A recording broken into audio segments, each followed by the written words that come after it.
నామ సంవత్సర ఉగాది శుభాకాంక్షలు. ఇప్పుడే దీప ప్రజ్వలన మొదలైంది.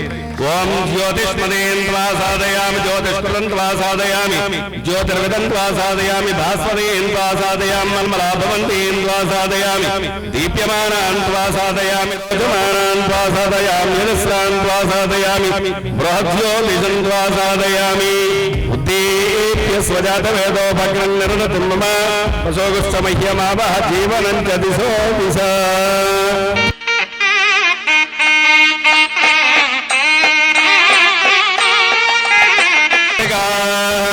నక్షత్రం దేవమింద్రియం ఇదమాసాం విచక్షణం అవిరాసం జుహోతన యస్య భాంతిరస్మయో యస్య కేతవా యస్యేమా విశ్వా భువనాని సర్వా సకృత్తిగాభిరపి సంవసానః అగ్నిన్నో దేవస్సు వితే దధాతు.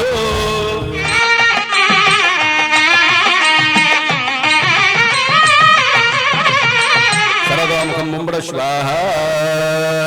ఓం శ్రీ మహాగణాధిపతయే నమః. ప్రణో దేవీ సరస్వతీ వాజే ఆదిత్యాయ సోమాయ మంగళాయ బుధాయ చ గురు శుక్ర శనిభ్యశ్చ రాహవే కేతవే నమః. పంచాంగ శ్రవణ ఫలం. తిథేశ్చ శ్రియమాప్నోతి వారదాయుష్యవర్ధనం నక్షత్రాత్ హరతే పాపం యోగాద్యోగ నివారణం కరణాత్ కార్యసిద్ధిశ్చ పంచాంగ ఫలముత్తమం. తిథివార నక్షత్ర యోగ కరణములనే పంచాంగము అంటారు. ఈ 5 అంగాలతోనే మొత్తం సంవత్సరాంతా కూడా నడుస్తూ ఉంటుంది. మనం అందరం కూడా బీపీ షుగర్లో 6 నెలలు కూడా చెక్ చేసుకుంటాము. అలాగే జాతకాలు కూడా గోచారాలు మారిపోతూ ఉంటాయి. ఎందుకు మారుతాయంటే చంద్రుడు 2.5 రోజులే నక్షత్రంలో ఉంటాడు. ఏ రాశికి అయితే అంటే మనకున్న 12 రాశులు, 12 రాశుల్లోనే మొత్తం అంతా తిరుగుతూ ఉంటుంది. అందుకే పంచాంగము అన్నారు. పంచాంగంలో వచ్చేది తిథి వార నక్షత్ర యోగ కరణములే ముఖ్యంగా పిలుస్తారన్నమాట. ఈ పంచాంగములు ఎందుకంటారంటే ప్రతిరోజు కూడా ఈ అంగములు స్మరించడం వల్ల సర్వ సౌఖ్యములు కలుగుతాయని వేదోక్తి. తిథిని స్మరించడం వల్ల శుభం, వారాన్ని స్మరించడం వల్ల ఆయుష్, నక్షత్రం వల్ల పూర్వజన్మ పాపాలు హరించబడి సర్వత్రా జయం కలుగుతుంది. అలాగే పుణ్యం కూడా కలుగుతుంది. యోగాన్ని స్మరించడం వల్ల రోగ నివారణ, కరణాన్ని స్మరించడం వల్ల కాసరం అంటారు. అంటే ప్రభవ నుంచి అక్షయ సంవత్సరం వరకు కూడా 60 సంవత్సరములు. ఆ 60 సంవత్సరాలు ఎందుకు వచ్చాయంటే పురాణ కాలంలో శ్రీ మహావిష్ణు యొక్క మాయ చాలా గొప్పదన్నమాట. ఆ మాయ తెలుసుకోకుండా నారదుడు ఏమంటాడంటే మహావిష్ణు యొక్క నీ యొక్క మాయ నాకు అవసరం లేదు, నా మీద కూడా పడదు అని అంటాడన్నమాట. అన్నదానికి ఆయన చాలా చక్కగా చెప్తాడన్నమాట శ్రీ మహావిష్ణువు.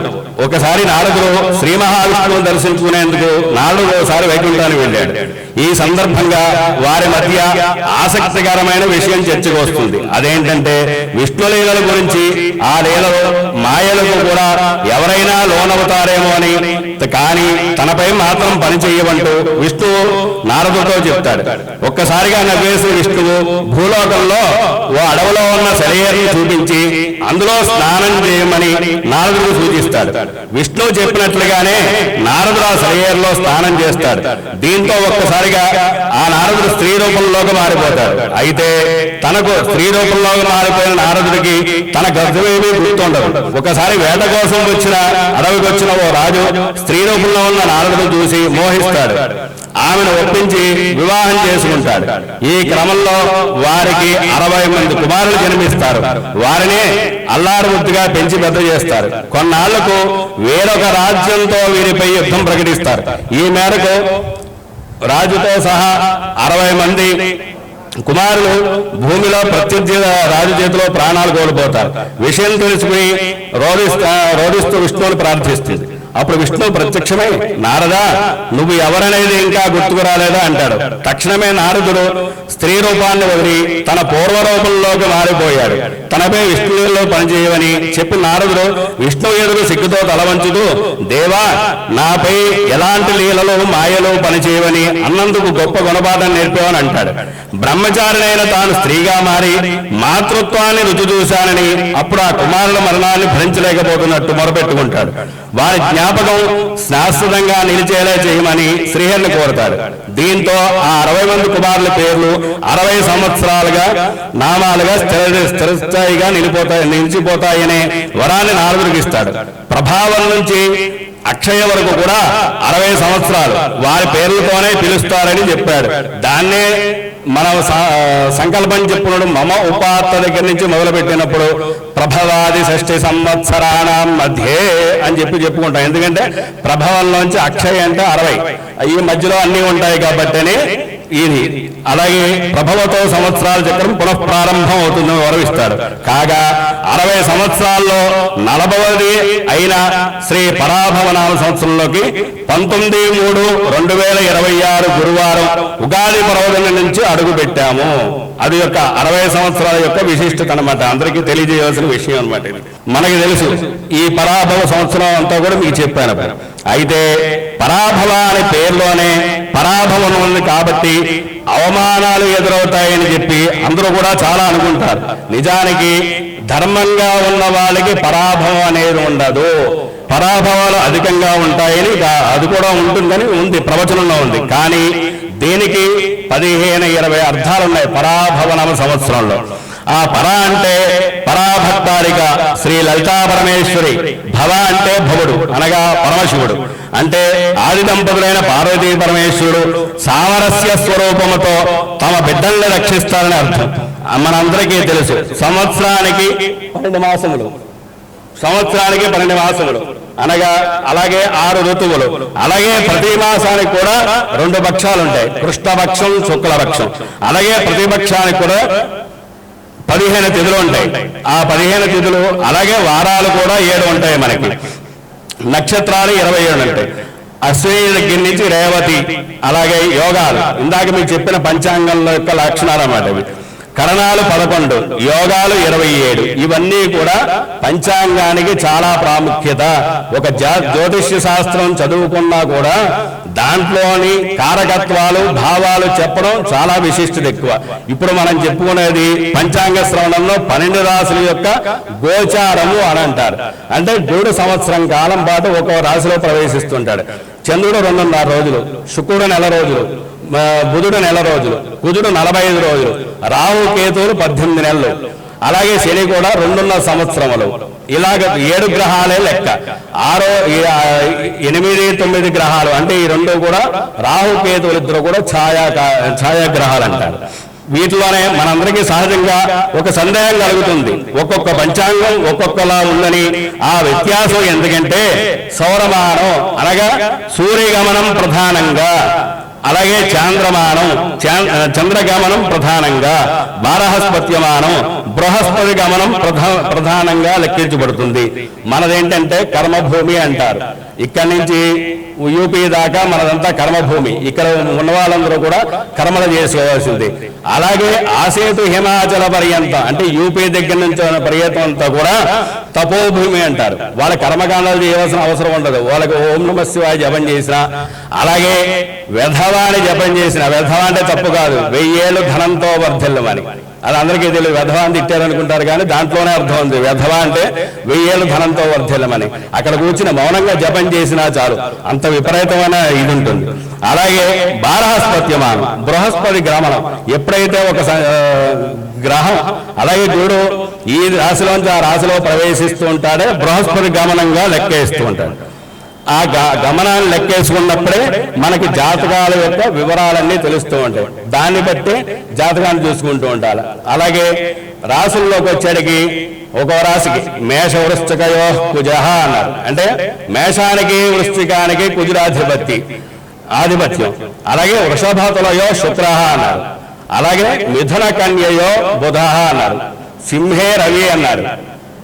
ధనుర్మేనయో గురుహు, మకర కుంభాలకి శని ఆధిపత్యం. అయితే నేనున్న ఇంట్లో నాకు బాగానే ఉంటుంది, నేను పక్కింట్లో ఉన్నప్పుడు ప్రాబ్లమ్స్ వస్తుంటాయి. అదే గోచారం యొక్క లక్షణాలు. వాళ్ళ యొక్క లక్షణాలు ఎలా ఉంటాయంటే గురుడు కర్కాటకంలో ఉచ్చ, ఆయన మకరంలో నీచ. అలాగే శుక్రుడికి వచ్చాడికి మీనంలో ఉచ్చ, కన్యలో నీచ. దాన్ని బట్టే శుక్రుడు అంటే ఎప్పుడు కూడా లలిత కళలకి అన్నిటికీ. అలాగే రాహు రాజకీయ సంబంధం, రవి కూడా రాజకీయ సంబంధం. గురుడు దైత్య గురుడు, శుక్రుడు రాక్షస గురువు అవుతాడు. అందుకే శుక్రుడు ఉన్న చోట వీళ్ళకేంటంటే చాలా మందికి పంచాంగాలు నమ్మకాలు ఇవేమి ఉండవు, కొంతమందికి ఉంటాయి. పంచాంగాలు, జాతకాలు ఇవన్నీ కూడా నమ్ముతూ ఉంటారు. అంటే ఏది నమ్ముతూ ఉంటారో అది కనబడుతుంది, నమ్మకపోతే ఏది కనబడదు అనమాట. అలాగే గ్రహాల్లోనే గ్రహగతుల్లోనే మనకు ఉంటాయి అనమాట. ఈ పరాభావన సంవత్సరంలో కూడా మేషరాశి నుంచి మొత్తం మీనరాశి వరకు చూసుకున్నా కూడా ఈ సంవత్సరం అందరూ భయపెట్టేశారు. పరాభవం అంటే విపరీతంగా మొత్తం అన్ని చోట్ల పరాభవం అయిపోతుంది అన్నట్టు లెక్కగానే చెప్పారు.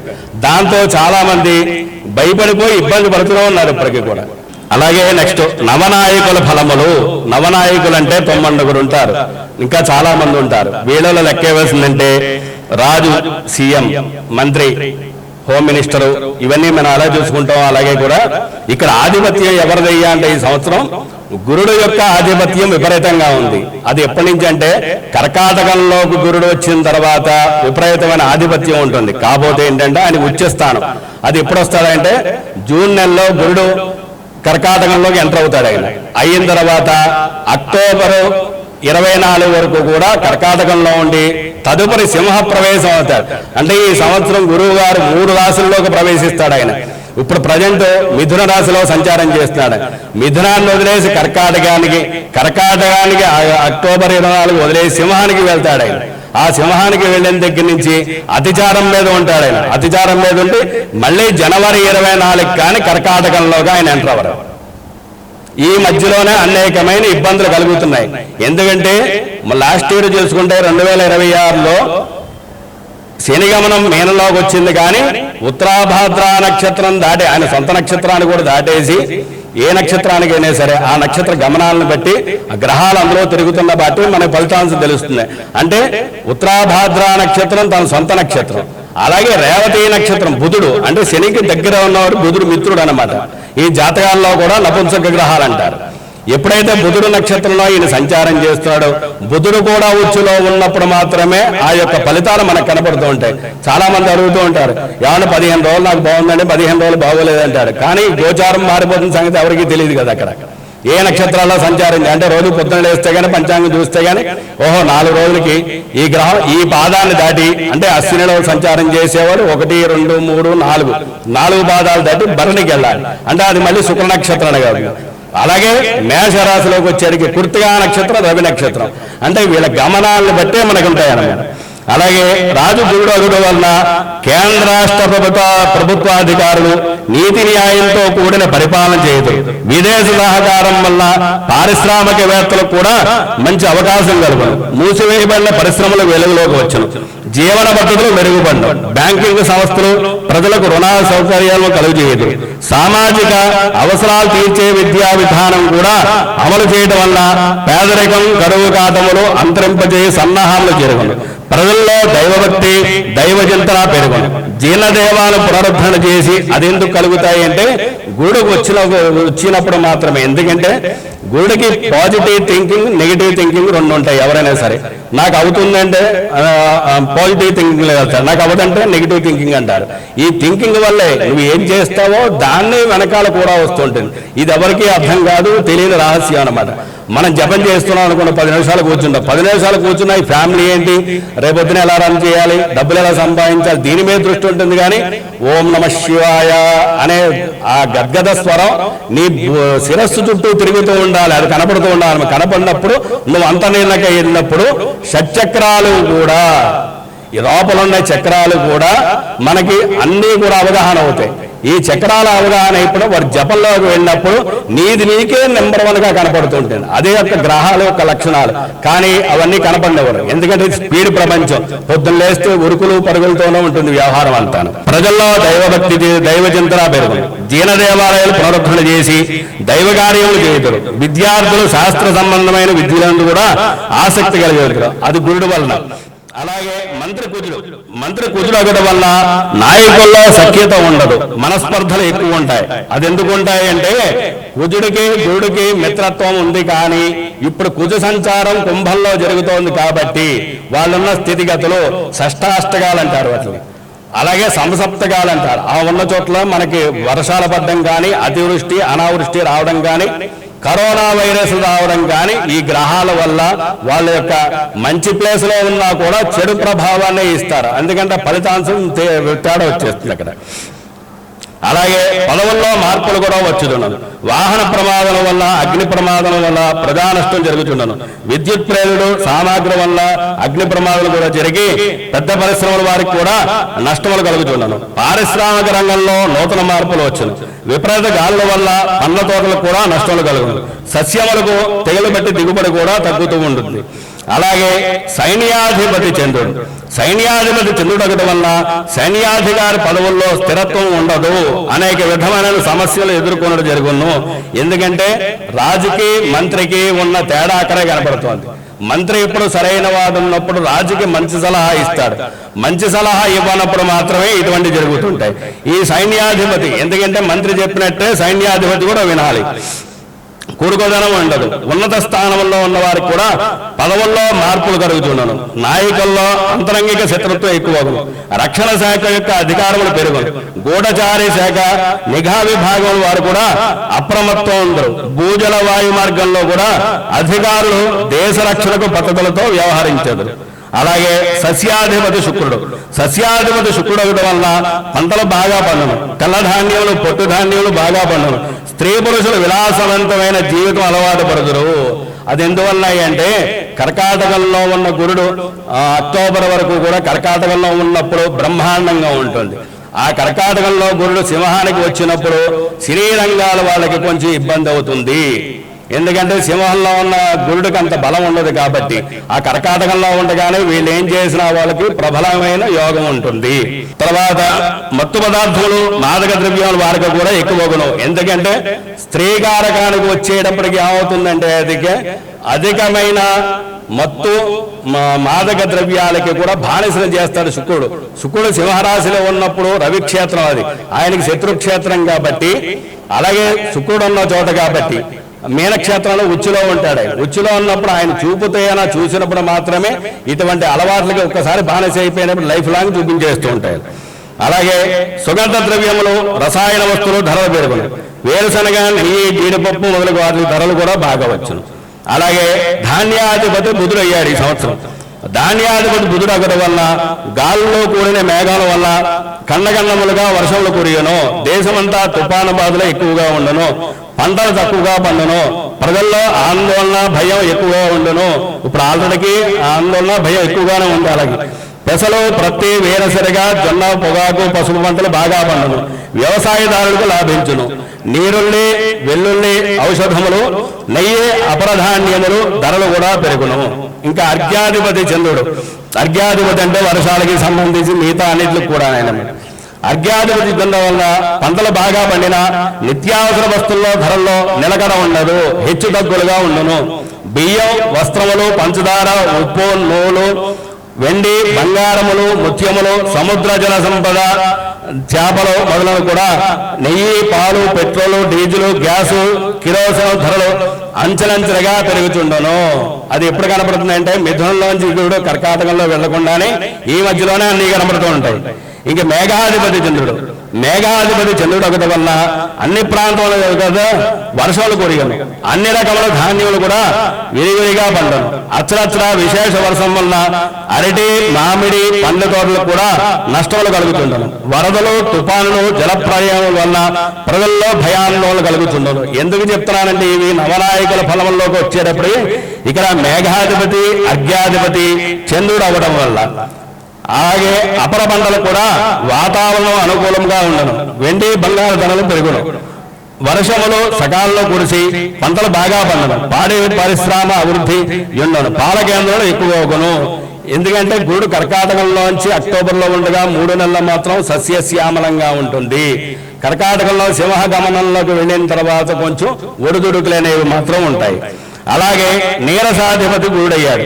నీరసాధిపతి గురుడగటం వల్ల నవధాన్యములు, నూనె గింజలు, పిల్లి బసలు, ఉలవలు బాగా పండను. నవరత్నములు, బంగారము, రంగులు, సిమెంటు, పింగాణి వస్తువులు, మంచి గంధము, సుగంధ ద్రవ్యములు, కర్పూరం, మసాలా దినుసులు ఇవన్నీ కూడా గృహాలంకరణ సామాగ్రి, అలాగే విలాస వస్తువులు ధరలు కూడా హెచ్చు తగ్గులుగా ఉండను. అలాగే కాస్మోటిక్స్, లగ్జరీ సామాన్ల వాడకం కూడా హెచ్చుగా ఉండను.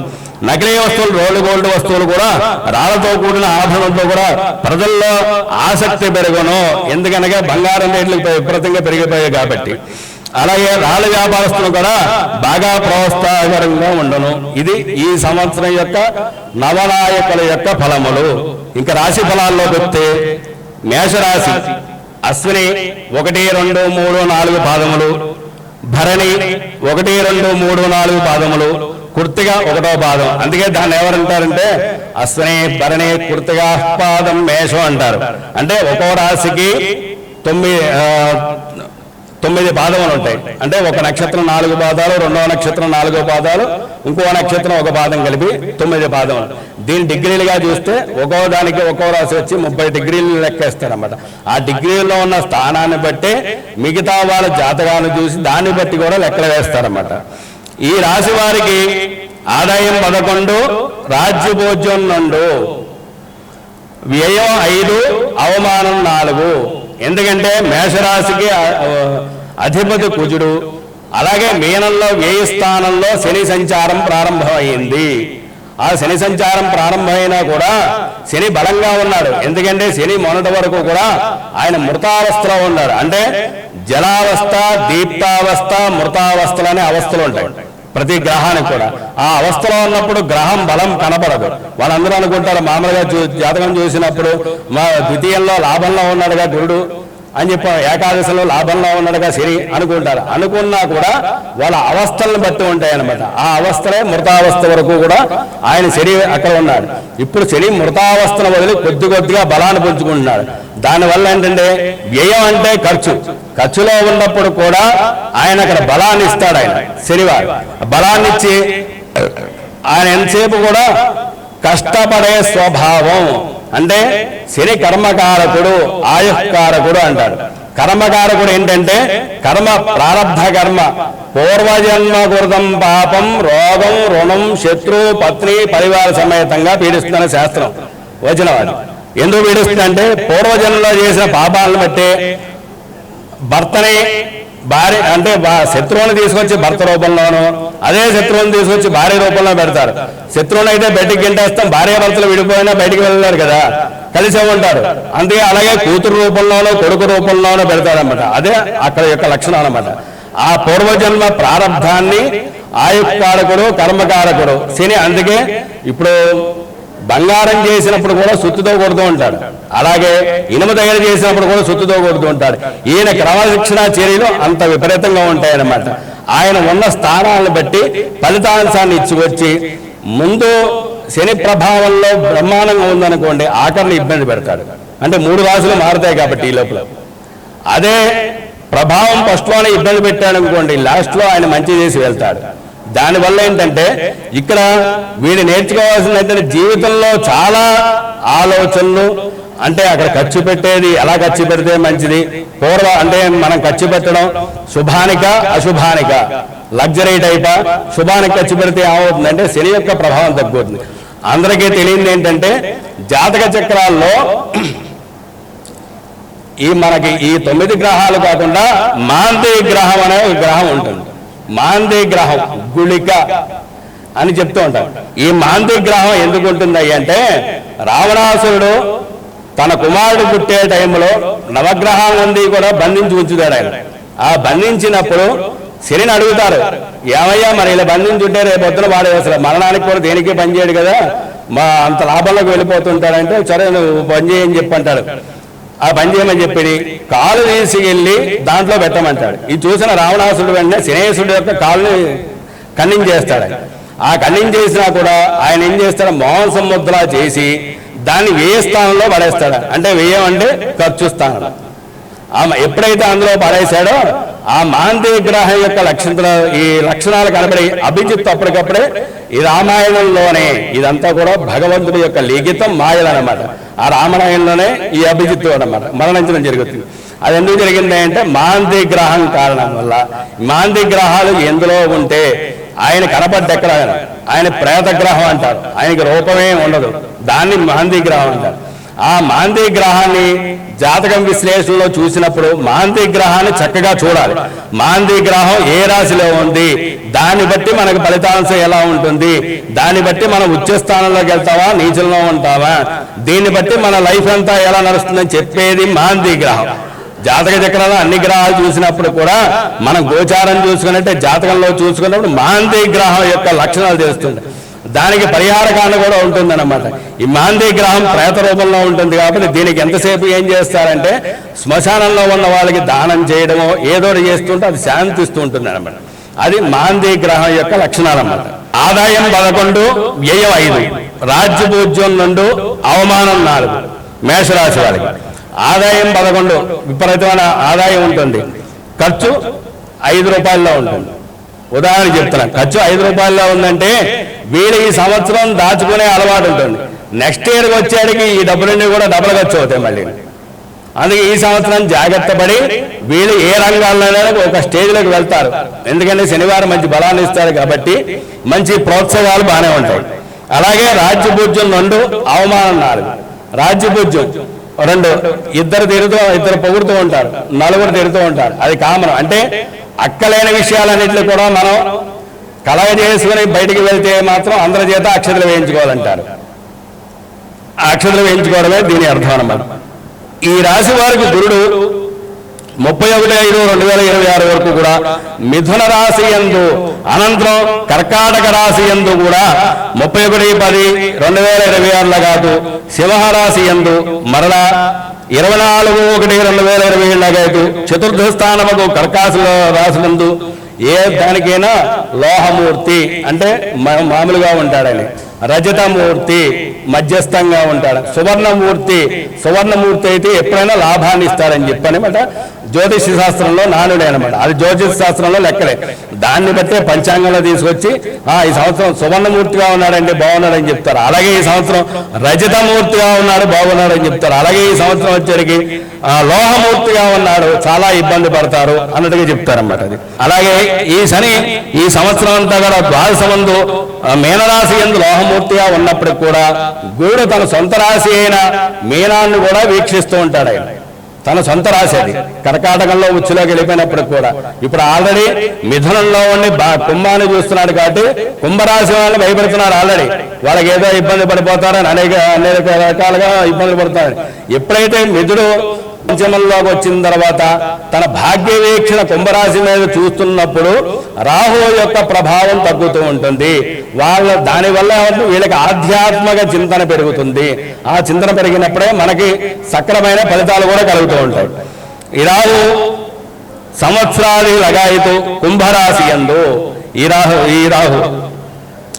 5/12/26 లగాయితూ దశమ స్థానముకు మకర రాశి యందు తామ్రమూర్తిగాను, కేతు సంవత్సరాదులగాయతూ సింహరాశి యందు చతుర్థ స్థానముకు కర్కాటక రాశి యందు లోహమూర్తులుగా సంచరించెదరు.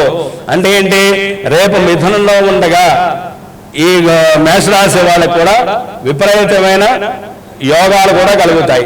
మిథునం నుంచి సింహంలోకి వెళ్ళి కొంచెం ఒడిదుడుకులు ఉంటాయి. అయినా వీళ్ళు కష్టపడి పని చేస్తే మాత్రం విపరీతమైన యోగాలు ఉంటాయి. ఈ రాశి వారికి తలంచిన కార్యములకు, ఆటంకములకు, ఆదాయానికి మించిన ఖర్చులు, బంధువర్గంతో విరోధములు ఇవన్నీ కూడా వస్తాయి. మధ్య అభిప్రాయ భేదాలు కూడా ఉంటాయి. ఎందుకంటే వ్యయంలో శని ఉన్నాడని చెప్పి వాళ్ళ మనసులో పడిన భావం వల్ల కూడా ఇవన్నీ కూడా వస్తుంటాయి. దానికి ఏంటంటే ఈ రాశి వాళ్ళు ఎంతసేపు కూడా దైవ ప్రార్థన చేసుకోవడం వల్ల ఈ మేషరాశి వాళ్ళకి చాలా దిగ్విజయంగా ఉంటుంది. ఈ సంవత్సరం వాళ్ళకి ఏంటంటే ఈ సంవత్సరం కష్టపడి చదివినా కూడా ర్యాంక్ రాదంటే, కానీ కష్టపడి చదివితే వీళ్ళకి ర్యాంకులు బాగా వస్తాయి. ఈ సంవత్సరం బాగుంటుంది వీళ్ళకి. అలాగే ఈ రాశివారు శని గురు కేతువులకు జపదానములు చేయించుకోవడం మంచిది. వెంకటేశ్వర స్వామిని, ఆంజనేయ స్వామిని పూజ చేసుకోవడం వల్ల వీళ్ళకి మంచిది. ఎందుకంటే కుజుడు ఉగ్రస్వరూపం కాబట్టి మేషరాశి వాళ్ళకి కొంచెం నోటు దురుసు కూడా ఉంటుంది కాబట్టి మాట దురుసు వల్ల దానివల్ల కూడా కొంచెం ఇబ్బందులు పడుతూ ఉంటారన్నమాట. అయినా ఈ సంవత్సరం కూడా మేషరాశి వాళ్ళకి బాగుంటుంది. అలాగే మేషరాశి వాళ్ళు అయిపోయిన తర్వాత తదుపరి వృషభ రాశి వాళ్ళకి కృత్తిక 2, 3, 4 పాదములు, రోహిణి 1, 2, 3, 4 పాదములు, మృగశిర 1-2 పాదములు. ఈ రాశి వారికి ఆదాయం 5, వ్యయం 14, రాజ్యపూజ్యం 5, అవమానం 4. టాప్ మోస్ట్ లో గోచారంలో వృషభ రాశి వాళ్ళకి ఈ సంవత్సరం తిరుగులేని జాతకం. గోచారంలో వాళ్ళ జన్మ జాతకంలో ఎలా ఉందో మనం చూడలేం, కానీ గోచారంలో మాత్రం. ఎందుకంటే వృషభ రాశికి లాభంలో శని సంచారం వల్ల ఈ సంవత్సరం అంతా కూడా బాగుంటుంది అంటారు. ఆదాయం 5 ఉంది కదా, 14 వ్యయం ఉందా అంటారు. ఆదాయం 5 అయినప్పుడు కూడా దాని తగ్గట్టుగా ఖర్చులు ఉంటాయి. ఖర్చులు ఉన్నప్పుడు కూడా బాగా సంపాదిస్తారు. ఈ సంవత్సరం వాళ్ళు అనుకున్న పనులన్నీ కూడా వృషభ రాశి వాళ్ళకి చాలా అనుకూలంగా ఉంటుంది. రాజ్యపూజ్యం 5, అవమానం 4. 5 పూజిస్తూ ఉంటారు. ఉదాహరణకి 5 పూజిస్తూ ఉంటారు, అవమానం 4. ఎక్కడికి వెళ్ళినా కూడా నువ్వు మంచి చేయడంతోనే అవమానం కూడా తక్కువ ఉంటుంది. దానివల్ల 4 అనుకునే వాళ్ళు ఉంటారు. ఈ రాశి వారికి గురుడు మిథున రాశి యందు, అనంతరం కర్కాటక రాశి యందు, సింహరాశి యందు, తృతీయ స్థానముకు కర్కాటక రాశి తామూర్తిగాను, ఈ సంవత్సరం అంతా కూడా లాభస్థానముకు మీనరాశి యందు సువర్ణమూర్తిగా శని సంచారం. అది ఇందాక చెప్పాను చూసారా, సువర్ణమూర్తి, రజతమూర్తి, తామ్రమూర్తి, లోహమూర్తి. ఈయన శని లాభంలో. ఎందుకంటే వృషభ లగ్నానికి విపరీతమైన రాజయోగకారకుడు శని మీనక్షేత్రంలో ఉండడం, సువర్ణమూర్తిగా ఉండడం. రాహు సంవత్సరాలుగా 5, కుంభరాశి యందు, తర్వాత భాగ్యస్థానమందు మకరాశి యందు రజితమూర్తిగా, కేతువు కూడా బాగున్నాడు. మకరాశి యందు రజితమూర్తిగా ఉన్నాడు. అలాగే ఈ రాశి వారికి ప్రారంభంలో 5 శుభాశుభ మిశ్రమ ఫలం ఉండును. చేయవర్తు వ్యాపారంలో ధనాదాయమునకు లోటు ఉండదు. గృహ నిర్మాణాది కార్యక్రమాలు తలంచిన పనులు నెరవేరును. నూతన వస్త్రాభరణములు సమకూరును. విలువైన స్థిరాస్తులు కొనుట జరుగును. పెళ్లి వ్యవహారం పరిష్కారమగును. స్థిరాస్తిని అభివృద్ధి చేయ ప్రయత్నాలు కూడా జరుగును. హోదాగల వ్యక్తులతో స్నేహ లాభములు కూడా కలుగును. స్థిరాస్తిని అభివృద్ధి చేయ ప్రయత్నాలు కూడా జరుగును. అలాగే సాంఘిక మందు గౌరవ మర్యాదలు పెరుగును. బంధుమిత్రులు కలిగేట, మీ వినోదంలో పాల్గొనట, ఆనందముకు జీవితం గడుపుట జరుగును. అలాగే ఈ రాశి వారు ఈ సంవత్సరం చివరిన డిసెంబర్ నెలలో రాహు కేతువులిద్దరూ కూడా మారుతారు. రాహు కుంభ సంచారాన్ని వదిలేసి మకరానికి వెళ్తాడు ఆయన. అలాగే సింహంలో ఉన్న కేతువు కూడా కర్కాటక సంచారం అవుతుంది. ఆ టైం వచ్చినప్పుడు కాస్త గురుకేతువులు, అలాగే గురుడు మారిన తర్వాత గురుడికి స్తోత్రాల బలి చేసుకున్నా కూడా చాలా మంచిది. అలాగే వీళ్ళెంతసేపు కూడా సుబ్రహ్మణ్య ఆరాధన చేయడం వల్ల, శివారాధన చేయడం వల్ల కూడా చాలా విశేషంగా ఉండను. అలాగే మృగశిర 3-4 పాదములు, ఆర్ద్ర 1, 2, 3, 4 పాదములు, పునర్వసు 1, 2, 3 పాదములు. వీళ్ళకి ఆదాయం 8, వ్యయం 11, రాజ్యపూజ్యం 1, అవమానం 7. ఆదాయం 8, వ్యయం 11.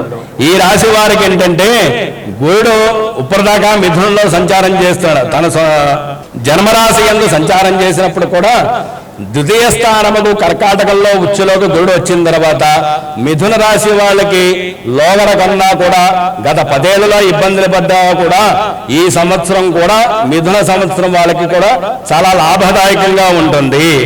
ఎందుకనగా గురుడు కర్కాటకంలో వచ్చిన దగ్గర నుంచి అక్టోబర్ 24 వరకు కూడా చాలా బాగుంటుంది. సింహంలోకి మారినప్పటికీ కూడా మళ్ళీ అతిచారం మీద మళ్ళీ వెనక్కి వచ్చే కర్కాటకం అంటే తదుపరి 2027 జనవరి నుంచి మళ్ళీ జూన్ వరకు కూడా ఆయన కర్కాటక సంచారం. కాబట్టి ఈ సంవత్సరం కూడా మిథున రాశి వారి చాలా బాగుంటుంది. అలాగే ఈ శని ఈ సంవత్సరంతో కూడా దశమ స్థానముకు మీనరాశి యందు తామ్రమూర్తిగా ఉంటాడు. అంటే చెయ్యి వృత్తి వ్యాపారాల్లో కొంచెం ఒడిదొడుకులు ఉన్నా కూడా చాలా పర్వాలేదు, బాగుంటుందని అర్థం. అలాగే రావు సంవత్సరాలుగా 5 కుంభరాశి యందు అష్టమ స్థాన సంచారం, లగాయతు మకర రాశి యందు కేతువు లోహమూర్తిగాను, కేతువు సంవత్సరాలుగా 5 సింహం లగాయదు ద్వితీయ స్థానము కర్కాట రాశి యందు రజతమూర్తిగా సంచరించరు. ఈ లెక్కన ఈ రాశి వారికి ఏ రంగంలో ఉన్న వారికైనా కూడా అభివృద్ధి ఏర్పడను, ధనాదాయం బాగుంటుంది, తలంచిన కార్యములు చేయమగు, కృషి వృద్ధిగా ఉండుట, సంఘములో గౌరవము పేరు ప్రతిష్ట పొందుట జరుగును, సకాలంలో పనులు పూర్తగను, వివాహాది శుభకార్యం నెరవేరుట, స్నేహితులు బంధువుల రీత్యా కూడా సహాయ సహకారములు ఉపకార లాభములు పొందుతారు. వ్యాపారస్తులు కూడా లాభించి రాణించుట, ధనలాభం, కుటుంబ సౌఖ్యం, శత్రుబాధలు తొలగుట, విందో వినోదంలో పాల్గొనుట, సౌఖ్యవంతమైన విలాస జీవితం గడుపుట జరుగును. ఈ రాశి వారు కాస్త రాహువుకి కేతువుకి చేసుకోవడం వల్ల, అలాగే శనిని ఆరాధించడం వల్ల మిథున రాశి వాళ్ళకి ఈ సంవత్సరం బాగుంటుంది.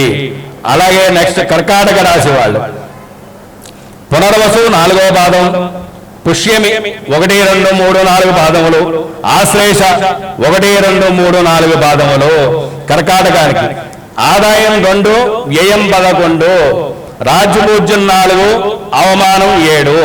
ఈ రాశి వారికి గురుడు 31/5/26 నుంచి మిథున రాశి యందు అనంతరం కర్కాటక రాశి సంచారం చేస్తుండడం వల్ల కర్కాటకంలో గురుడు వచ్చిన దగ్గర నుంచి సింహరాశి యందు మరలా 24/1/2027 జన్మస్థానముకు కర్కాటక సువర్ణమూర్తిగాను, శని ఈ సంవత్సరం అంతా కూడా భాగ్యస్థానముకు మీనరాశి యందు రజితమూర్తిగాను. అంటే జన్మస్థానం యందు కర్కాటకంలో సువర్ణమూర్తిగా ఉంటాడు. ఉన్నప్పటికీ కూడా రాహు సంవత్సరాలు లగాయతు కుంభరాశి యందు లగాయతు సప్తమ స్థానముకు మకర రాశి యందు తామ్రమూర్తిగాను. ఎందుకంటే కర్కాటకానికి ఆపోజిట్ లో కుంభంలో ఉండడం వల్ల షష్టాష్టకాలు అంటారు. దాన్ని ఏమంటారంటే జాతక భాషలో గురురాహువుల చండాల యోగం అంటారు. ఇప్పుడు గురు మహారదశ నడుస్తుంది అనుకోండి, 16 సంవత్సరాలు నడుస్తుంది. గురుల్లో గురుడు, గురులో శని, గురులో బుధుడు, గురులో కేతు ఇలా నడుస్తూ ఉంటాయి. ప్రతిదానికి కూడా దశ, అంతర్దశ, విదశ, సూక్ష్మ దశ, ప్రాణదశ. అలాగే ఏ దశ వచ్చినప్పుడు కూడా గురుడు మంచి ఉచ్చులో ఉన్నాడు, నంబర్ 1 గా ఉంటుంది అని చెప్తారు. చెప్పినప్పుడు కూడా గురుడు యొక్క దశలో చివర్లో రాహు అంతర్దశ వస్తుంది. ఆ రాహు అంతర్దశనే దీన్ని చెప్పే అర్థం అన్నమాట. ఎప్పుడైతే రాహు అక్కడ ఉంటాడో గురు రాహువుల యొక్క చండాల యోగం అంటారు. ఈ చండాల యోగంలోకి వచ్చేటికి ఎక్కడలేని విపరీతమైన అనాలోచన ధారణ వల్ల వాళ్ళ జీవితాలు కూడా ఇబ్బందులు పాలవుతుంటాయి. అటువంటప్పుడే ఈ దశాఛిద్రం అంటారు. దశాఛిద్రాలు అన్నప్పుడు ప్రతి దశలోనూ కూడా ఉంటాయి. ఆ దశాఛిద్రాలు తెలుసుకుని దాంట్లో జాగ్రత్తగా ఉంటే ఎటువంటి వాళ్ళకి కూడా ఇబ్బంది ఉండదు అన్నమాట. అలాగే ఇక్కడ ఏమవుతుందని కర్కాటకంలో గురుడు వచ్చినప్పటికి కూడా కుంభంలో రాహు ఉండడం వల్ల గురు రాహువులకి షష్టాష్టములు పడుతుంది. అలాగే గురుడు కర్కాటకంలో ఉన్నప్పుడు శని సప్తమంలో ఉంటాడు. ఆయన అక్కడికి 7వ స్థానం సమసప్తకములు అంటాడు. అలాగే అందుకే ఈ 3 నెలల వ్యవధి కాకుండా గురుడు అతిచారం మీద సింహంలోకి వెళ్తాడు కర్కాటక రాశి వాళ్ళకి. ఎప్పుడయ్యా అంటే అక్టోబర్ తర్వాత వాళ్ళకి కర్కాటక రాశి వాళ్ళకి కొంచెం బాగుంటుంది. ఈ కర్కాటక రాశి వాళ్ళకి ఒడిదుడుకులు ఉండను, ఆదాయం మించిన ఖర్చులు కూడా ఉంటాయి. ఆల్రెడీ స్టార్ట్ అయ్యే కర్కాటక రాశి వాళ్ళకి ఆదాయం మించిన ఖర్చులు. ఎందుకంటే భాగ్యస్థానంలో శని సంచారం వల్ల ఎంత అయినప్పుడు కూడా కొంచెం ఆయన కాపలా కాస్తున్నాడు ఆయన అక్కడ. అలాగే అష్టమంలో రాహు, ఈ అష్టమంలో రాహు ఉండడం వల్ల ఏంటంటే వీళ్ళకి అనారోగ్య సూచనలు బాగా కనబడుతుంటాయి. ఈ కర్కాటక రాశి వాళ్ళకి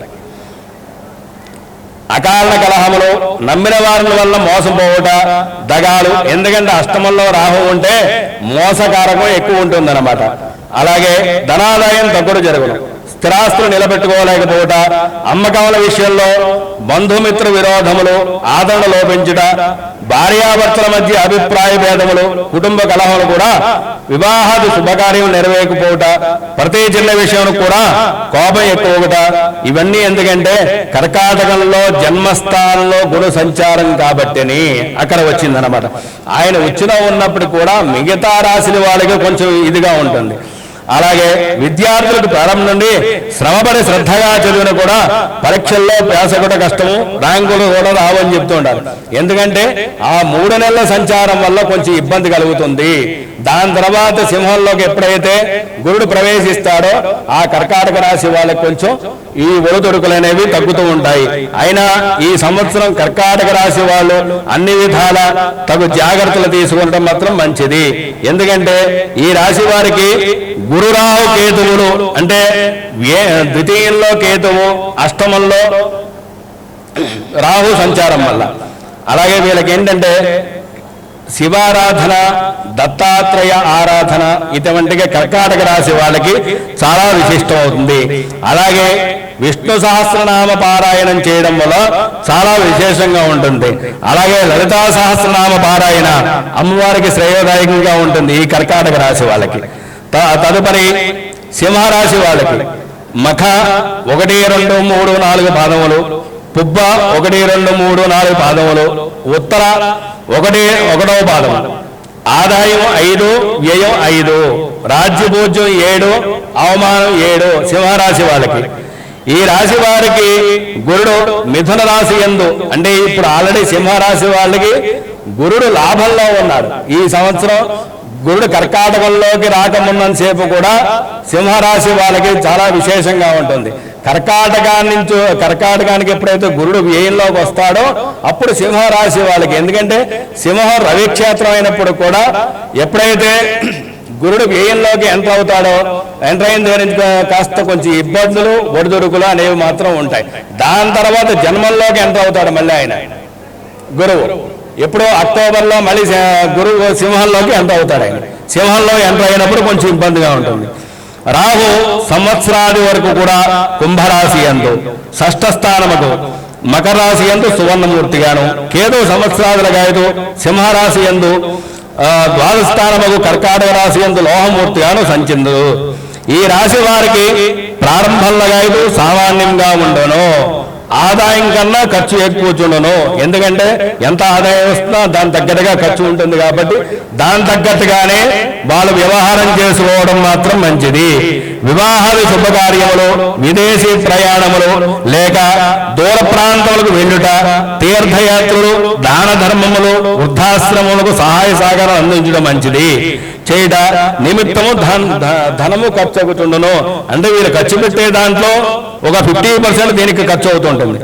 అలాగే తలంచిన పనులకు, వృత్తి వ్యాపారాల్లో ఆతంకములు, కాలయాపన, విరోధములు, బంధుమిత్ర కలహములు, అలాగే భార్యాభర్తల మధ్య, ఎందుకంటే కుంభం సింహం కాబట్టి ఇక్కడ ఆయన శని, ఈయన రవి కాబట్టి శని రవులు ఇద్దరు కూడా శత్రువులు అవుతారు. అక్కడ వాళ్ళిద్దరూ కలిసి ఒక రాశిలో మాత్రం ఉంటే చాలా విశేషంగా ఉంటుంది. అది ఉంటే నీచభంగ రాజయోగం అంటారు. అలాగే ఎదురెదురుగా ఉన్నప్పుడు మాత్రం కొంచెం ఒడిదుడుకులనే ఉంటాయి. అలాగే విద్యార్థులకు మందత్వము అంటే ఏంటి, కొంచెం జ్ఞాపశక్తి తగ్గుతూ ఉంటుంది. అక్కడ వచ్చే వ్యయంలో గురుడు సంచారం అవడం, ఆ గురుడు మళ్ళీ జన్మకులో రావడం, అలాగే సింహరాశి వాళ్ళకి అష్టమ శని సంచారం ఒకటి, 8వ స్థానంలో శని సంచారం జరుగుతోంది. దానివల్ల ఇబ్బందులు అన్నమాట ఈ సింహరాశి వాళ్ళకి. ఈ సింహరాశి వాళ్ళు ఈ సంవత్సరం కూడా శనికేతువులకు కాస్త జపం చేయించుకొని కుదిరితే ప్రతి శనివారం శనికి తైలాభిషేకం చేయించుకోవడం వల్ల, కేతు ఆరాధన చేయించడం వల్ల వీళ్ళకి చాలా శుభప్రదముగా ఉంటుంది ఈ సంవత్సరము. ఎందుకంటే గ్రహాలు ఎప్పుడు కూడా దోషాన్ని తొలగించి ఉంటే కూడా చాలా విశేషంగా ఉంటుంది. మనం రోగం వస్తే మెడిసిన్ ఎలా వేసుకుంటామో అలాగే గ్రహాలు బాగున్నప్పుడు తత్తత్ శాంతుల వల్ల మనకు కొంచెం అంటే 100% జరిగేది దాంట్లో 50% మాత్రమే తగ్గుతుంది. అంటే పూర్తిగా తగ్గిపోదు. కర్మ అనుభవించాలి. ఇప్పుడు కర్మ అనుభవించకపోతే మళ్ళీ నెక్స్ట్ జన్మ అంటూ ఉంటుంది కంపల్సరీ. ఈ కర్మ పూర్తిగా తప్పుకోవాలంటే మళ్ళీ ఇంకో జన్మ ఎత్తాలి. ఆ జన్మలో ఈ కర్మ అంతా కూడా పూర్తి చేసుకోవాలన్నమాట. అది విశేషమైన ఒక లక్షణం అది. అలాగే కన్యారాశి వాళ్ళకి ఆదాయం 8, ఉత్తరా నక్షత్రం 2, 3, 4 పాదములు, హస్త 1, 2, 3, 4 పాదములు, చిత్త 1, 2 పాదములు, ఆదాయం 8, వ్యయం 11, రాజ్యపూజ్యం 3, అవమానం 3. ఈ రాశి వారికి గురుడు మిథున రాశి యందు, అనంతరం కర్కాటక రాశి యందు, తర్వాత సింహరాశి యందు, మన లాభస్థానము కర్కాటక రాశి యందు సువర్ణమూర్తిగాను, అంటే ఈ సంవత్సరంలో ఉన్న జాతకాల్లో కూడా కన్యారాశి వాళ్ళకి చాలా బాగుంటుంది. గత కొన్ని సంవత్సరాలుగా ఇబ్బంది పడుతున్నా కూడా శని ఇందులో కన్యా నుంచి సప్తమంలో ఉన్నప్పుడు కూడా ఈ సంవత్సరం వాళ్ళకి లాభదాయకంగా ఉంటుంది. రాహు సంవత్సరాలుగా కుంభరాశి యందు, అలాగే పంచమస్థాన మకరాశి యందు రజితమూర్తిగాను, ఇంకా రాహు బాగానే బలంగా చూపిస్తాడు. ఎందుకంటే కన్యారాశిపతికి కన్యాధిపత్యం బుధుడుకున్నప్పుడు కూడా బుధుడితో రాహుకి మిత్రత్వం ఉంటుంది. రాహు అక్కడికి వచ్చిన చెప్పి చూసినా కూడా బుధుడు చెప్పిందే రాహు వినవలసిందే, అలా ఉంటుందన్నమాట. అలాగే లాభస్థానము కర్కాటక రాశి యందు సువర్ణమూర్తిగాను నిలిచెదరు. ఎందుకంటే ఇప్పటిదాకా కూడా మొన్నటి వరకు కూడా గత సంవత్సరం మే నెలలో జన్మల్లో ఉన్న కేతువు కాస్త సింహంలోకి వచ్చాడు వీళ్ళకి, అంటే వ్యయ స్థానంలోకి వచ్చాడు. వ్యయం అంటే ఖర్చు. అది ఎలా ఖర్చు అవుతుందంటే ఒక ఖర్చులో శుభ అశుభలో ఇందాక చెప్పినవన్నమాట. ఆ ఖర్చులో ఏంటంటే శుభమగు ఖర్చు పెట్టినప్పుడు అశుభమైన ఖర్చులు తగ్గుతాయి. ఈ కన్యారాశి వాళ్ళకి కొన్ని జాతకాల్లో ఎలా ఉంటాయంటే వైవాహిక జీవితం కూడా నష్టపోయే లక్షణాలు కూడా ఉంటాయి వీళ్ళ జాతకాల్లో, ఆ గ్రహాలు ఉన్న స్థానాన్ని బట్టి. ఆ వైవాహిక జీవితంలో కూడా ఇప్పటిదాకా అనుభవించిన ఈ దరిద్రాన్నంతా పక్కకు గెంటుకొని జాగ్రత్తగా ఈ సంవత్సరంలో నెక్స్ట్ డిసెంబరు రాగానే కేతువు సింహరాశిని వదిలి కర్కాటకానికి ఆయన ప్రయాణం చేస్తాడు. ఎప్పుడైతే కర్కాటకానికి ప్రయాణం చేసిన తర్వాత కన్యారాశి వాళ్ళకి చాలా విశేషంగా ఉంటుంది. అలాగే గురుడు కర్కాటకంలోకి రాగానే, అంటే ఇప్పుడు దశమంలో ఉన్నాడని ఏకాదశంలోకి వస్తాడు. ఏకాదశంలోకి రాగానే గురుడు చాలా విశేషమైన ఫలితాన్ని ఇస్తాడు. అలాగే ఈ రాశి వారికి ప్రారంభం నుండి అన్ని విధాలు బాగుండవు. పెండింగ్ వ్యవహారములు పరిష్కారములకు వచ్చును. పాత బాకీలు కూడా వసూలు అవుతాయి. వృత్తి వ్యాపారాలు లాభించి రాణించడం జరుగును. గృహ నిర్మాణాది కార్యక్రమాలు నెరవేరును. అన్ని రంగముల వారికి యోగదాయకంగా ఉండను. బంధుమిత్రుల వల్ల సహాయ సహకారములు లభించును. శుభకార్యము నెరవేరను. వాహన ప్రాప్తి, శత్రుబాధలు తొలగను. కుటుంబ సభ్యులతో ఆనందంగా ఉండదు జరగను. శరీర ఆరోగ్యము బాగుంటుట, కళాత్ర సౌఖ్యం, మనశ్శాంతి చేకూరుట, ఉత్సాహము, ధనలాభం కూడా కలుగుతుండను. విద్యార్థులకు విద్యందు పట్టుదల పెరిగి ర్యాంకులు కూడా వచ్చును. ఎందుకంటే గురుడు కర్కాటక ప్రవేశం తదనంతరం కూడా కన్యారాశి వాళ్ళకి చాలా విశేషంగా ఉంటుంది. కన్యారాశి వాళ్ళు కూడా ఈ సంవత్సరం అంటే 12 రాశుల్లో 6 రాశులు విపరీతమైన యోగాన్ని పొందుతున్నాయి. 5 రాశులు కొంచెం ఇబ్బంది కారణం అవుతున్నాయి. 6 రాశుల్లో కన్యారాశి ఒకటి.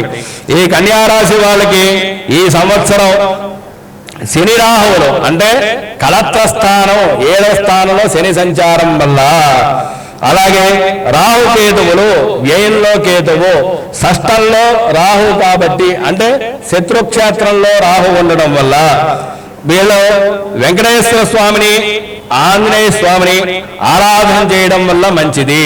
అలాగే ఏదైనా వైవాహిక జీవితంలో ప్రాబ్లమ్స్ ఉంటే మాత్రం శనిని ఆరాధన చేయడం మంచిది ఈ కన్యారాశి వాళ్ళు.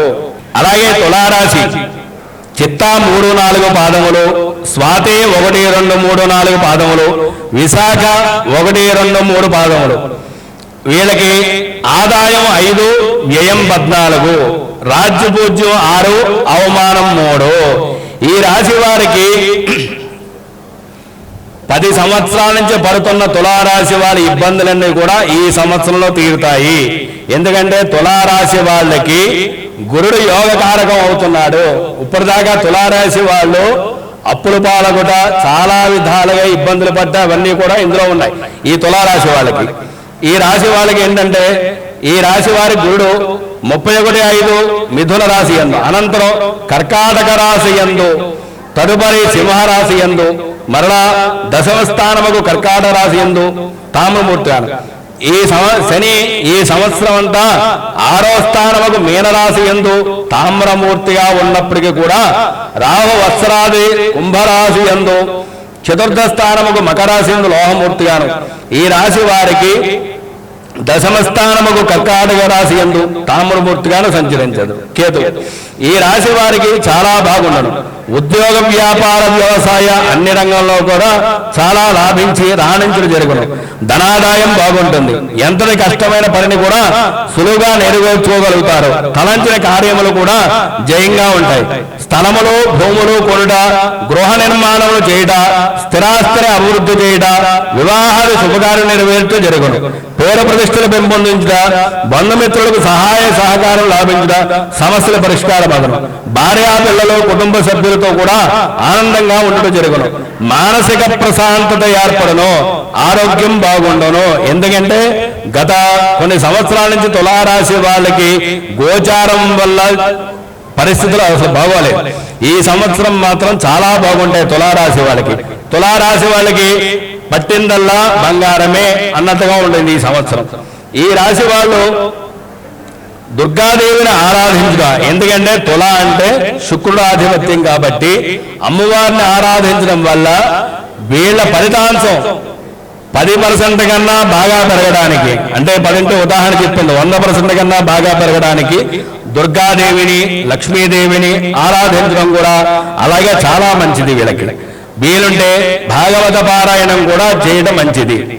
నెక్స్ట్ వృశ్చిక రాశి. విశాఖ 4వ పాదం, అనురాధ 1, 2, 3, 4 పాదములు, జ్యేష్ఠ 1, 2, 3, 4 పాదములు. వీళ్ళకి ఆదాయం 11, వ్యయం 5, రాజ్యభూజ్యం 2, అవమానం 6. ఈ రాశి వారికి గురుడు మిథున రాశి యందు, అనంతరం కర్కాటక రాశి యందు. ఎందుకంటే ఈ ఫలితాంశం అంటే వృశ్చిక రాశి వాళ్ళకి గోచారంలో గురుడు అష్టమ సంచారం వల్ల చాలా ఇబ్బంది పడుతున్నారు. వీళ్ళకు కూడా చాలా రుణ బాధలు ఇవన్నీ ఉన్నాయి. పైకి చెప్పుకోలేక చాలా ఇబ్బంది పడుతున్నారు ఈ వృశ్చిక రాశి జాతకులు. భాగ్యస్థానముకు కర్కాటక రాశి యందున రజతమూర్తిగాను గురుడు వస్తాడు. శని ఈ సంవత్సరం అంతా కూడా పంచమ స్థానముకు మీనరాశి యందు రజతమూర్తిగాను. అంటే కొన్నేళ్ల క్రితం వీళ్ళకి ఏళ్ళనాడు శని వచ్చి వెళ్ళింది. అయినా ఇప్పుడు చతుర్థ రాహువు పంచమంలో శని. ఆ శనికి మొన్న కింద సంవత్సరం మే నెలలో మార్చి ఉగాది ముందు రోజున ఆయన మారి మీన సంచారం చేశాడు. దానివల్ల వృశ్చిక రాశి వాళ్ళకు కొంచెం ఉపశమనం కలిగింది.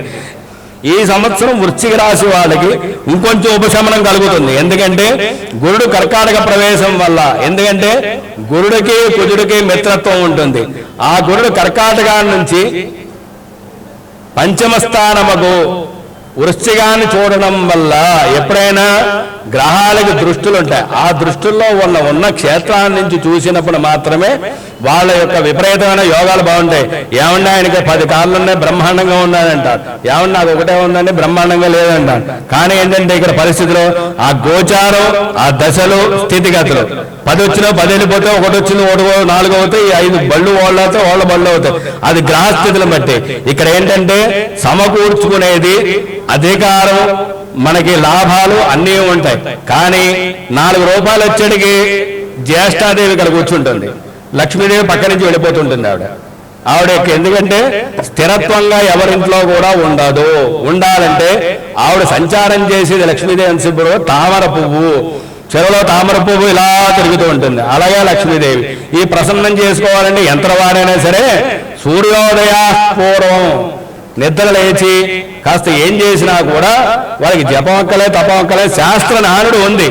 అలా అని చెప్పి చేయడం మానడం కాదు.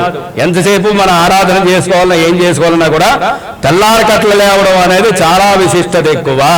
పొద్దున 9ంటికి చేస్తే రాక్షస స్నానం అవుతుంది, 12 చేస్తే బ్రహ్మరాక్షస స్నానం అవుతుంది. అలాగనమాట. అంటే వాళ్ళ పరిస్థితిని బట్టి ఉద్యోగాలు ఉన్నాయనుకోండి, ఇంక మనం ఏం చెప్పలేం, నైట్ డ్యూటీలు ఉంటాయి. అవి వీళ్ళకి అసలు కుదరదనమాట. ఈ రాహు సంవత్సరాదుల గాయతో కుంభరాశి యందు, కేతు సంవత్సరాదుల గాయతో సింహరాశి యందు. ఈ రాశి వారికి అన్ని విధముల యోగదాయకంగా నుండును. 2-3 రకములుగా ధనాదాయం చేతికొచ్చును. స్థిరాస్తిని అభివృద్ధి చేయుట జరుగును. నూతన వ్యక్తులు అధికార వర్గంలో వారితో కూడా స్నేహ లాభాలుంటాయి. గౌరవ మర్యాదలు కూడా లోటు ఉండదు. వృత్తి వ్యాపారంలో రాణించి జరుగును. పాత బాకీలు కూడా వసూలగును. సంతానాభివృద్ధి, కుటుంబ సౌఖ్యము, వాహన ప్రాప్తి, గృహ నిర్మాణాది కార్యక్రమం నెరవేరుట, కోర్టు వ్యవహారం పరిష్కారం ఒకట, పుణ్యక్షేత్ర సందర్శనం చేయుట, విదేశ ప్రయాణములు అనుకూలించడం జరుగును. పట్టినల్లా బంగారం అన్నట్లుగా ఉంటుంది. ఈ సంవత్సరం వృశ్చిక రాశి వాళ్ళకు కూడా చాలా బాగుంటుంది. ఈ రాశి వాళ్ళు కుంభంలో రాహు ఉండడం అంటే చతుర్థంలో రాహు కాబట్టి ఎప్పుడైనా సరే ఏ దానికైనా చతుర్థ, అష్టమ అలాగే వ్యయస్థానాల్లో ఉన్నప్పుడు మాత్రమే ఆ గ్రహాలు ఏ ఉన్నాయో చూసి వాటిని తప్ప శాంతి చేసుకోవడం వల్ల నెగటివ్ తగ్గిపోయి పాజిటివ్ థింకింగ్ అంటే నెగిటివ్ థింకింగ్ నుంచి పక్క జరిగి పాజిటివ్ థింకింగ్ ఎప్పుడైతే వచ్చిందో దానివల్ల విశేషమైన యోగం కలుగుతుంది. భగవంతుడు జపం చేయంగా నా ఎదురుగుండా రాడు. కాకపోతే ఏంటంటే మన బుద్ధిని ప్రచోదగా చేయడానికి షట్చక్రాలను కూడా అమాంతంగా వెలుగులు మూలాధార చక్రాన్ని నుంచి కూడా మనం బయటికి తీసుకురావాలంటే దానికి విపరీతమైన సాధనే. ఆ సాధనే జప అనుష్ఠానం వల్ల. జపానుష్ఠానాల వల్ల అంటే ప్రతి చోట కూర్చోక్కలు రామ రామ రామ రామని జపం చేసిన, శ్రీరామ అని జపం చేసిన, ఇందాక నేను చెప్పినట్టుగా ఏ జపం చేసినా కూడా అది విపరీతమైన ఫలితం వచ్చేస్తుంది. పడుకున్నప్పుడు కూడా జపం చేయొచ్చు.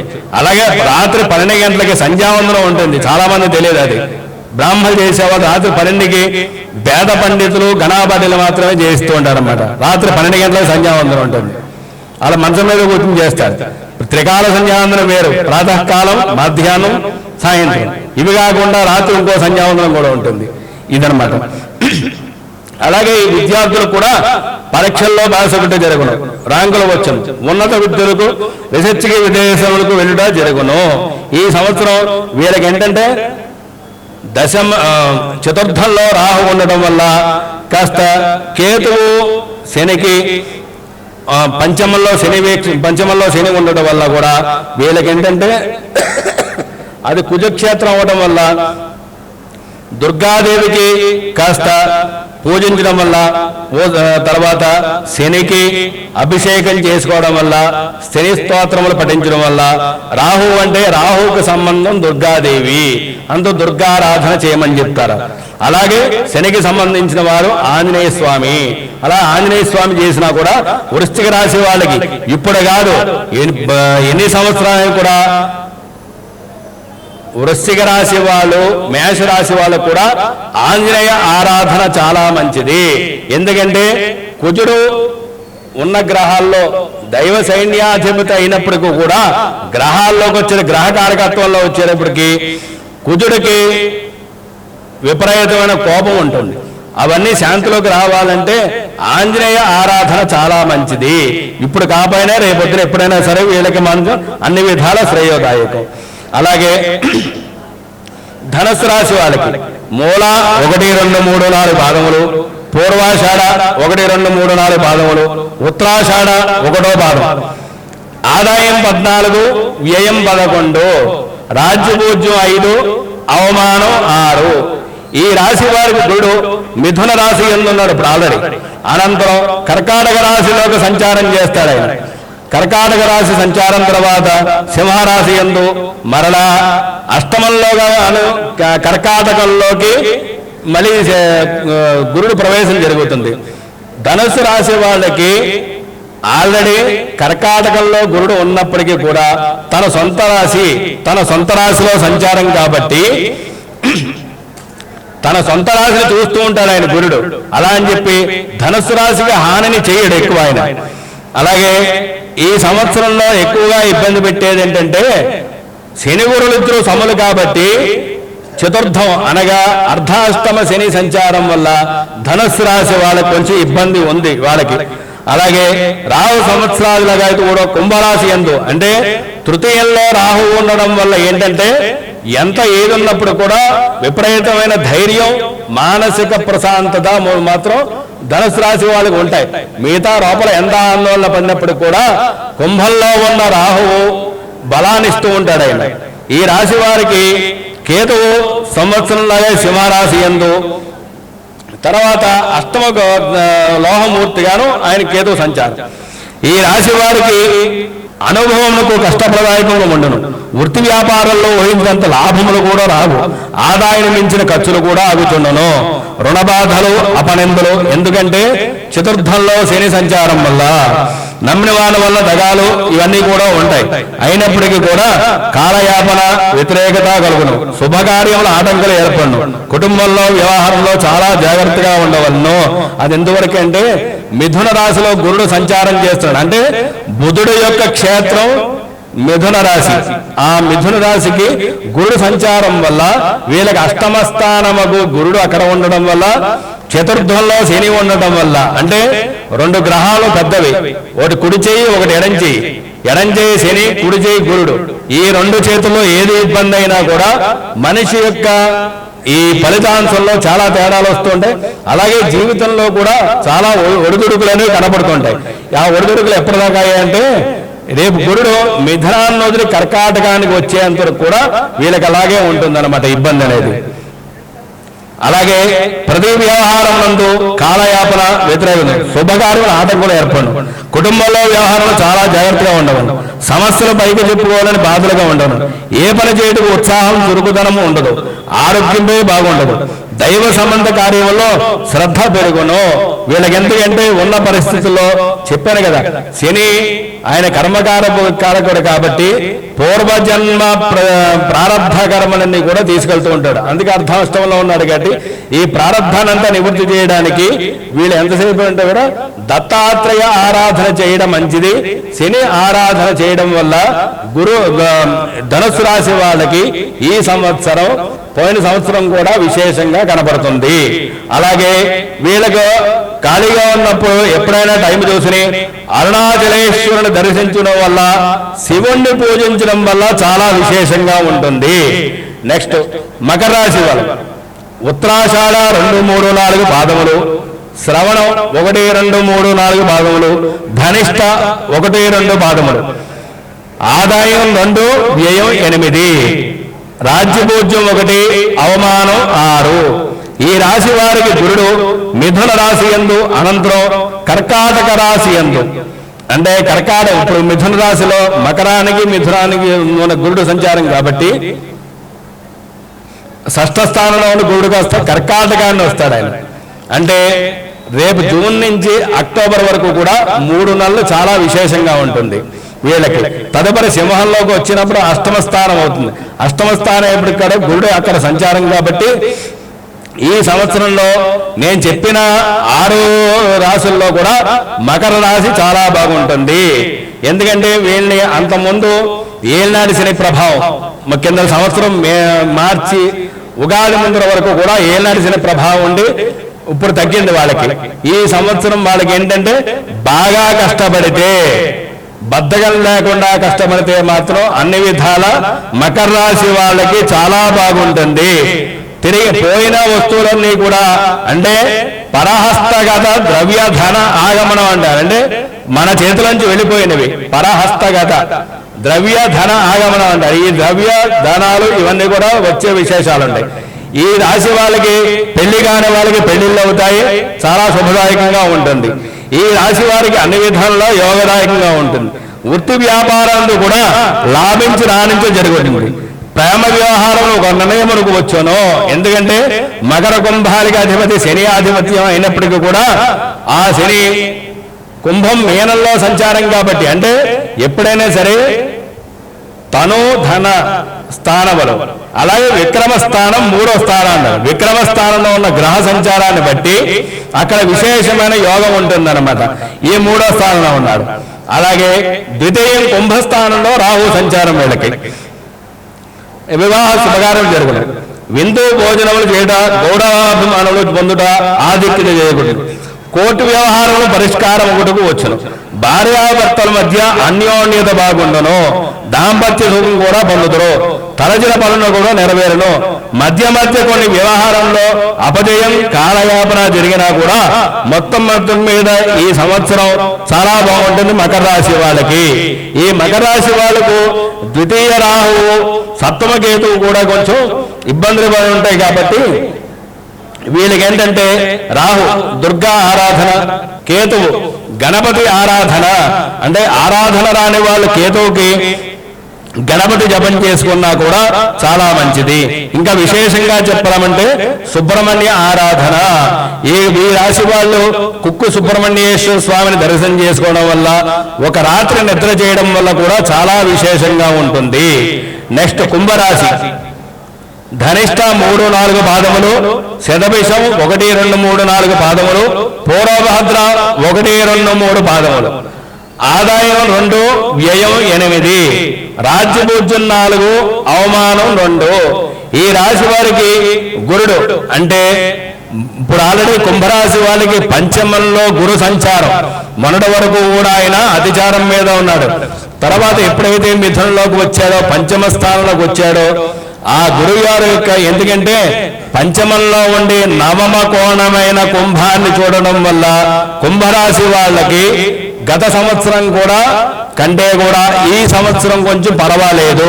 అయినా ఉంటాయి, ఆదాయానికి మించిన ఖర్చులు ఉంటాయి. దాని తగ్గట్టుగా వాళ్ళు చేసుకోవడం వల్ల చాలా బాగుంటుంది. అయితే వీళ్ళకి ప్రప్రధానంగా గోచారంలో జన్మంలో అంటే కుంభరాశి యందు రాహు సంచారం వల్ల కొంచెం ఇబ్బంది వీళ్ళకి. అలాగే సింహంలో కేతువు సంచారం వల్ల కుంభరాశి వాళ్ళు ఇబ్బంది పడుతూ ఉంటారు. కానీ వాళ్ళ జాతక చక్రంలో ఉన్న గ్రహస్థానాలు బట్టి అక్కడ విశేషంగా ఉంటే మాత్రం చాలా బాగుంటుంది. అలాగే ఈ రాశి వారికి అకారణ కలహములు, మాట పట్టింపులు అంటే ఏంటి, అన్నెసరీ విషయాల్లో తలదూర్చకుండా ఉంటే మాత్రం చాలా బాగుంటుంది వీళ్ళకి. అలాగే తలంచిన కార్యక్రమాలు ఆటంకములు, చేయి వృత్తి యందు నిరుత్సాహము. ఎందుకంటే బద్ధకస్తుడు అని అంటారు శనేశ్వరుని, మందబుద్ధి గలవారంటారు. కుంభరాశి ఎందుకంటే మకర కుంభాలకి అధిపతి అయిన శని బద్ధకస్తుడు జాతకం అంటారు. ఎప్పుడైతే వీళ్ళకి బద్ధకం ఎక్కువగా ఉంటుందన్నమాట, ఇప్పుడు చేద్దామంటే కాదండి రేపు పొద్దున చేద్దాం, ఎల్లుండి చేద్దాం అనే ధోరణికి వస్తుంది. ఎందుకంటే ఆ శని సంచారం వల్ల ప్లస్ రాహు వల్ల. రాహు ఎప్పుడైతే జన్మ సంచారం, ఎప్పుడైనా సరే జన్మందేహనాశాయ అన్నారు ఏ గ్రహమైనా సరే. అలాగే ద్వితీయం ధనాయచ అన్నారు, తృతీయం విక్రమస్థానే. అలాగే చూసుకున్నప్పుడు తనుభావం, ధనభావం, విక్రమస్థానం, అలాగే చతుర్థం పంచమాలు, విద్య, చదువు, గృహాలు, ఇవన్నీ విద్య, చదువు, సంతానం, ఇవన్నీ పంచమ భావాలు. షష్టం శత్రుక్షేత్రాలు, సప్తమం కళత్ర స్థానం అంటారు, అష్టమం ఆయుస్థానం. ఎవరైనా జాతగా చూసుకునేది మాకు షష్టం ఆయుస్థానం ఎలా ఉన్నాయి, రోగాలు, శత్రువులు, రుణబాధలు, ఇవన్నీ అడిగేది ముందు. ఈ 6, 8 స్థానాలు. అలాగే 9వ స్థానం భాగ్యస్థానం, నా ఆదాయం ఎంత బాగుంటుంది, నాకు ఎంత వస్తున్నారు. దశమం వృత్తి స్థానం, బాగుంటుందా లేదా. కొన్ని జాతకాలు చూసినప్పుడు వాళ్ళ జాతకాల్లో ఉద్యోగం కూడా యోగం ఉండదు, కొన్ని గుళ్ళు ప్రదక్షిణ చేసినా రాదు. కానీ అంటే లిఖితాన్ని రాసిన భగవంతుడు ఆ టైం వచ్చేంత వరకు, ఆ గోచారంలో గ్రహాలు మారేంత వరకు కూడా అది అలా చూపిస్తూనే ఉంటాయి. దానివల్ల వీళ్ళు నిరుత్సాహపడుతూ ఉంటారు. అలాగే లాభస్థానం ఏకాదశం అంటారు. ఎప్పుడైతే లాభస్థానం ఏకాదశం ఉందో దానివల్ల వీళ్ళ జాతకంలో, అంటే ఇప్పుడు గురుడు ఉన్నాడు అనుకోండి, ఆయన 3వ స్థానంలో సంచరించడం చాలా మంచిది, 5వ స్థానంలో సంచరించడం మంచిది. అలాగే సప్తమ, నవమ స్థానాల్లో ఈ సంచారం వల్ల వాళ్ళ యోగం బాగుంటుందన్నమాట. అందుకే పంచాంగకర్తలు కానీ జ్యోతిష్యం చెప్పేవాళ్ళు కానీ ఏమని చెప్తాడు, గురుడు మారిన తర్వాత బాగుంటుందన్నాడు, దశ వచ్చిన తర్వాత బాగుందంటారు. కొంతమంది పుట్టిన తర్వాత అష్టమాధిపతి దశ వచ్చిందంటారు, లేదా నాకు బాలారిష్టం ఉందంటారు. అలాగే ఇవన్నీ కూడా అంటే పుట్టినప్పుడు ఏ జాతకం అయితే ఉందో ఆ జాతకాన్ని తగిన శాంతులు చేసుకున్నప్పుడు ఆ బాలారిష్టం పెద్దదైన తర్వాత దాని యొక్క ప్రభావం చూపించి అప్పుడు చూపిస్తుంది అన్నమాట గ్రహస్థితులు, ఈ ప్రారబ్ధ కర్మలు అవన్నీ కూడా. అలాగే కేతువు సంవత్సరాలుగా ఇది సింహరాశి యందు, తర్వాత షష్ఠ స్థానముకు కర్కాటక రాశి యందు సువర్ణమూర్తిగా సంచరించదు. ఈ రాశి వారికి అకార కర్ణహములు ఇవన్నీ ఉంటాయి. అలాగే అపజయం పొందుట, శత్రుబాధలు, నమ్మిన వారి వలన మోసపోవుట, కుటుంబ కలహాలు, ఇవన్నీ కూడా ఉంటాయి.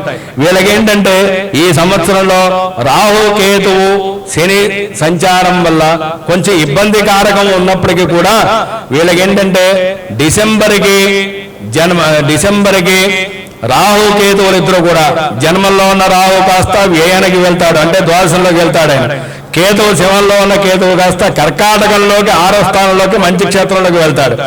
అలాగే శనివారం సంవత్సరం అంతా మీనరాశి యందు సంచారం చేసిన శని భగవాను ఆరాధించడం వల్ల వీళ్ళకి ఎంతసేపు కూడా బాగానే ఉంటుంది.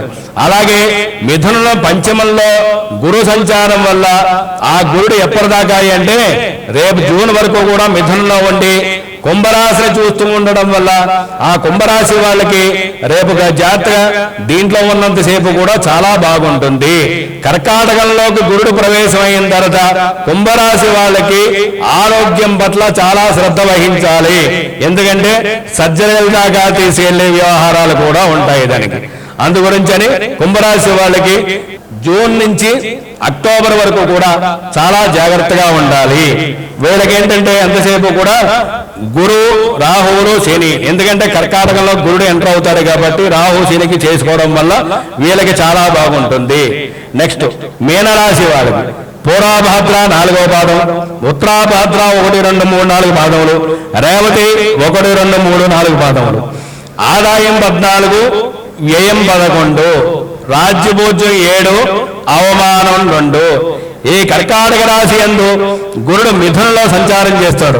ఎందుకంటే మీనరాశి నుంచి చతుర్థ క్షేత్రమైన ఎప్పుడైనా కేంద్రంలో కోణాల్లో నవమ కోణం కేంద్రం లాభాల్లో ఉన్న గ్రహాలకి బలం ఎక్కువ ఉంటుంది. ఇక్కడ మీనరాశిలో శని సంచారం అయినప్పటికీ కూడా గురుడు చతుర్థంలో ఉంటాడు.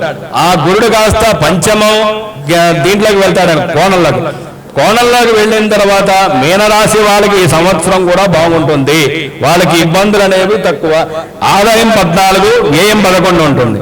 రాజ్యభోజ్యం 7, అవమానం 2 ఉంటుంది. ఈ శని సంవత్సరాంతా కూడా జన్మస్థానముకు మీనరాశి యందు సువర్ణమూర్తిగా ఉన్నాడు. ఎందుకంటే గత సంవత్సరం మేలోనే మీనరాశి యందు వచ్చాడు ఆయన. ఇంకా 2.5 సంవత్సరాలు పూర్తవ్వాలి, 2027కి అవుతుంది. అది మీనరాశిలోకి సంచారం వల్ల ఈ రాశి వారికి శుభాశుభ మిశ్రమ ఫలముగా ఉండును. ధనాదాయం లోటు ఉండదు, కానీ దానికి తగిన ఖర్చు ఒకటుండును. గృహమునందు వివాహాది శుభకార్య ప్రయత్నాలు కలిసి వచ్చును.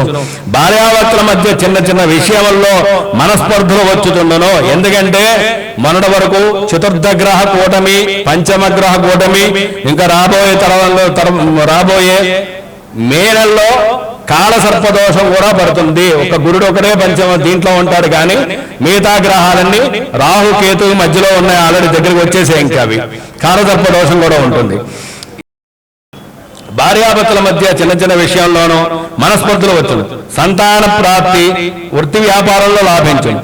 ప్రతి వ్యవహారం నందు ఆచితూచి వ్యవహరించవలను. తలంచిన కార్యములు ఆటంకములు, మానసిక ఆందోళన, పోలీస్ స్టేషన్లు కోర్టుకు వెళ్ళడం జరుగును. ఎందుకంటే వీళ్ళకి జన్మల్లో శని సంచారంలో ఉన్నప్పుడు, వ్యయంలో రాహు ఉన్నప్పుడు, అంటే 11లో ఎప్పుడైతే వ్యయంలో రాహు ఉండగా కోర్టు కేసులు వ్యవహారములు అనేవి వస్తుంటాయి. ఎందుకంటే శని జన్మ సంచారం అయినప్పుడు కూడా 12 రాశులు 12 భావాలు ఇచ్చేవు. ధనాభావం వేరుగా ఉంటుంది, అలాగే కలత్ర భావం వేరుగా ఉంటుంది.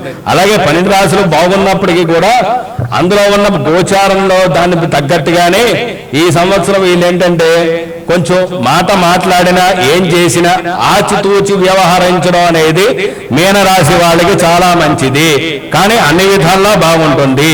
ఈ రాశి వాళ్ళకి మాట పట్టింపులు ఎక్కువ ఉంటాయి, అంటే ముక్కు మీద కోపం ఉండడం, అది కూడా బలహీన. తర్వాత నరముల బలహీనత కలుగును. ఎందుకంటే శని సంచారం వల్ల నరాల వీక్నెస్ అనేది ఉంటుంది కంపల్సరీ.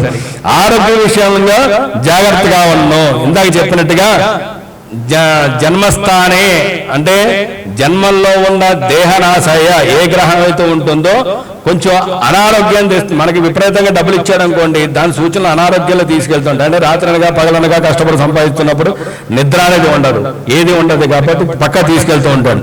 అలాగే ప్రతి విషయాన్ని ఎక్కువగా దీర్ఘంగా ఆలోచించడం వల్ల. అలాగే ఈ సంవత్సరం మీనరాశి వాళ్ళు శనికి రాహుకి జపం చేసుకోవడం వల్ల వీళ్ళకి చాలా మంచిది. గురువు సంచారం కూడా వీళ్ళకి పంచమంలో ఉన్నప్పటికి కూడా గురువుగారి యొక్క అనుగ్రహం కూడా బాగుంటుంది. కాబట్టి వీళ్ళిద్దరూ కూడా అంటే మిగతా వ్యవహారాల్లో ఇబ్బంది లేకుండా వీళ్ళిద్దరు చూసుకోవడం మంచిది.